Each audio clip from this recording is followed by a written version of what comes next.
Abatwakatayira TV Media TV wano omugenzi bagenda omuteeka mugenzi wagenda oteebwa wano eno aludde mu chaachi muwala w'omugenzi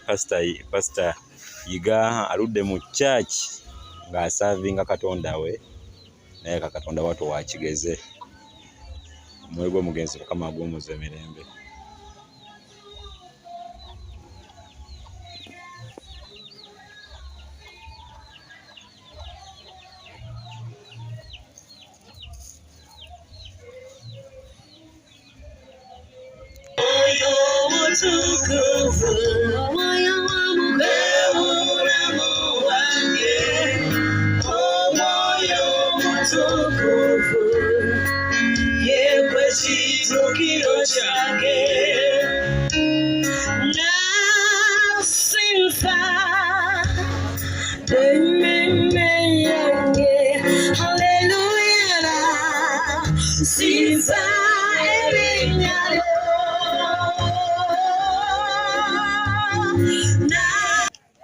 Kansu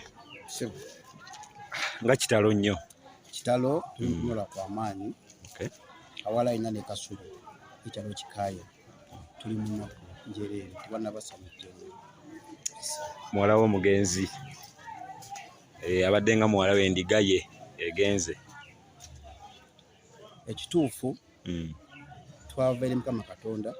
ekyo tulina okukola ki kye tulina okutta tusaba Mukama amusaasire ebyamusobako weewaawo tuli bantu mu nsi muno eby'okufateeka kyanaku nnyo okuba tina kisozi bwenagenda pastor Yiga mu kkanisa nakulasooka okuyingira mu kkanisa sooka okunnyamiriza nasanyuka nnyo nga nze okusabako nabo nga kansala w'ekitundu naye sinafuuka mukulembeze ebiseera ebyo wabula yaŋŋamba nti kozze wano ekimu ojja kukifuna era nangatta ku musumba Yiga mwaka gwa 2016 namunyanjulira omusabi omupya ate omutuzi w'ekitundu azze okusabako mu kkanisa ye.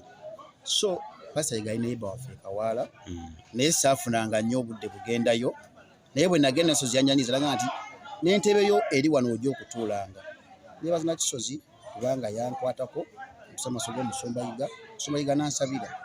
era mu kunsabira ebibala ebyavaamu abiraba bakola ki babiraba naye nga galimanyiga na kisozi Mukama mwe yayita ansembeze okuba okumpi nabo. Nebaza Revival Church tibukya Mukama waffe pastor Yiga afa tebawukanangako batambula bumu era ne mufakulisozi bakoze bumu obutaweera ne basalawo okulanga omuna batambula mu kitiibwa bebaza kale nebaza omugenzi okufiira mu bukkiriza osanga abalokole bangi ekkanisa gyalokokeddemu wayita emyaka 2 nga atuze ekkanisa nga 10 ba 15 n'okusoba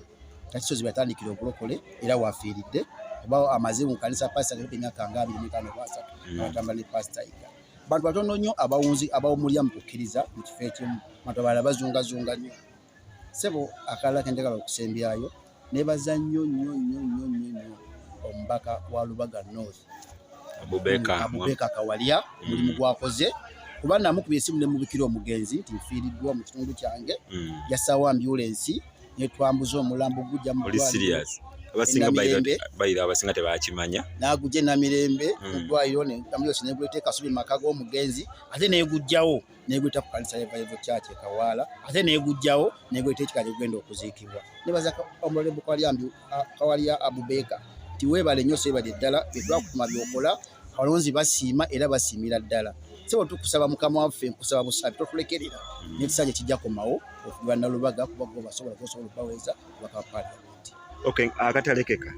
biki bibadde omanyi ku mugenzi nga bambi singa siye singa ne church gye tusumbamu gye tusumbamu saazi singa teyali tuusaawo mbadde mumanyi ngo omugenzi badde mumanyi kyemusinga omumanyako badde mumanyi nga kabada y'ebyama kituufu ekisinga okwawula abantu bibeera bigambo nga kisozi badde omugamba ekigambo kyo n'okimugamba nga gwe omuntu noba nga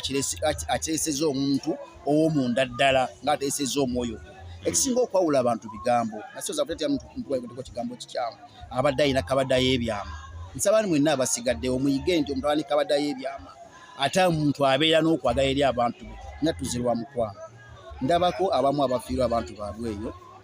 abakaba bagula buguza abasabi, bagula buguza banalira ku mmere, bagula buguza banabaziikirako. Naye nakisozi buli omu akikoze ku lwa mutima yamukolera, kikoze lwa kwagala. Bwe yali wano yeepakidde, yali wano asaba lwa kwagala kwe, byakoledde eggwanga, byakoledde abalokole n'abantu bonna bingi. N'okukwata ku baana bamu okubajjayo.